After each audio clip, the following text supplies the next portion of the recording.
ఒక చదువు పూర్తయిన తర్వాతన ఖచ్చితంగా అదే ఊళ్ళో ఉండి ఉద్యోగం చేయగలిగే పరిస్థితి ఉందా అంటే లేదు. నగరాలకో లేకపోతే గనక విదేశాలకో ఇతర రాష్ట్రాలకు వలసపోయే పరిస్థితి. అట్లాగే కరెంటుకి సంబంధించినటువంటి ఛార్జీలు నిరంతరం పెరుగుతూనే ఉంటున్నాయి. అదే సందర్భంలో యూజర్ ఛార్జీలు ప్రతిదానికి నిరంతరం పెరుగుతూనే ఉంటున్నాయి. దానికి తగ్గ సదుపాయాలు అంటే డబ్బు పెడితేనే సదుపాయం అన్నటువంటి స్టేజ్ వచ్చింది. విద్యా వైద్యం ఉచితం అన్నటువంటి దశ పోయి డబ్బులుంటే బతుకుతావు, డబ్బులుంటే చదువుకుంటావు అన్నటువంటి దశ వచ్చింది. ఇలాంటి వాటి మీద పోరాడే శక్తి ఒక్క కమ్యూనిస్టులకు మాత్రమే ఉంది.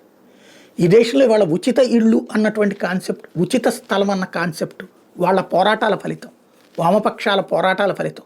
ఆనాడు ఇచ్చి ఉండకపోవచ్చు, కానీ దాన్ని ఆచరణలో పెట్టి ఇప్పుడున్న ప్రభుత్వాలు పెన్షన్, వృద్ధులకి పెన్షన్, అట్లాగే వికలాంగులకు పెన్షన్, ఒంటరి మహిళలకు పెన్షన్, ఇది మొదట అడిగిన వాళ్ళు వాళ్ళే. అప్పుడు నవ్వుకున్నారు, ఏంద్రే ఎవడిస్తాడరా అని.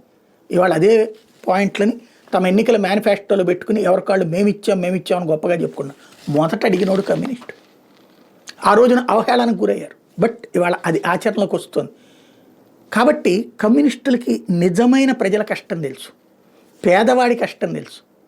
కానీ ఇప్పుడు ఆ కమ్యూనిస్టులో ఆలోచన ధోరణి ఎంతసేపటికి ఏదేదో సైద్ధాంతిక అంశాల చుట్టూనే తిరుగుతున్నారు. సిపిఎం జాతీయ సభలు తమిళనాడులో జరిగి చివరికి ఏంటయ్యా అంటే అక్కడ తేల్చుకున్నది బీజేపీ ఆర్ఎస్ఎస్ల మీద పోరాడదాం అని డిసైడ్ చేసుకున్నారు, అయిపోయింది. కొత్తగా పోరాడేదే ఉంది, వీళ్ళు పుట్టినప్పటి నుంచి పోరాడుతూనే ఉన్నారు. దాన్ని అధికారంలోకి రాకుండా పోరాడారు, అధికారంలోకి వచ్చింది. ఇప్పుడు దించుతానికి పోరాడతారు, దించితే మళ్ళీ వస్తుంది. వాజ్పేయిని దించితే మోడీ వచ్చాడు. ఏమవుతుంది అక్కడ? అది కాదు కదా కావాల్సింది. సామాన్యుల సమస్యలు, సాధారణ ప్రజల సమస్యల్ని తీసుకుంటే కదా జనంలోకి వెళ్ళేది. ఇంకొకటి, ఎంతసేపటికి విదేశీ ఆలోచన ధోరణి కాకుండా స్వదేశీ ఆలోచన ఎందుకు రావు? మీ సిద్ధాంతం ఈ దేశ ప్రజలకు అనుగుణంగా ఉండేటట్టు ఎందుకు చేసుకోరు? ప్రైవేట్ రంగాన్ని, చైనాను రష్యాని ప్రోత్సహిస్తున్నప్పుడు ఇక్కడ మనం ఎందుకు వ్యతిరేకించాలి? ఆ ప్రైవేట్ రంగానికి సంబంధించిన అక్కడ ఎట్లాగుందో ఇక్కడ అట్లాగే ఉండనివ్వండి. ఆలోచన మారకపోతే ఎట్లాగా ఎప్పటికీ?